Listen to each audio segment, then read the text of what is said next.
අද දවසේ පළවෙනි දේව ප්‍රකාශනය තුළ ශුද්ධෝ පවුලුතුමා මතක් කරනවා. උන්වහන්සේ බාධක අභියෝග මැද පවා තමාව හිරබාරයට පත් වූ කාලය පවා දෙවියන් වහන්සේගේ රාජ්‍ය පිළිබඳ දේශනා කරමින් නොබියව ප්‍රසිද්ධියේ උන්වහන්සේ ගැන සාක්ෂි දරපු බව. ඔබේ මගේ ජීවිතේ අපි සෝදානම්ද යේසුස්වමීන් වහන්සේ වෙනුවෙන් යහපත හරි දේ වෙනුවෙන්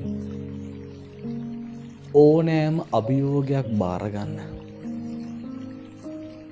යහපත වෙනුවෙන් සමාජ සාධාරණත්වය වෙනුවෙන් දෙවියන් වහන්සේගේ රාජ්‍ය වෙනුවෙන් අපි වැය වෙද්දි කැප වෙද්දි අපිට ඕන තරම් බාධක අභියෝග චෝදනා එල්ල වෙනවා. හැබැයි ඒ හැම දෙයක් මැද්දෙම ඔබට මට පුළුවන්ද?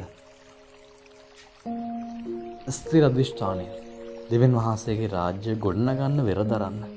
කොච්චර මිනිස්සු ඔබව පල්ලෙහැට දැම්මත් ඔබව කොච්චර නොකරපු දේවල් වලට චෝදනා කරත් ඔබට ශක්තිය තියෙනවද?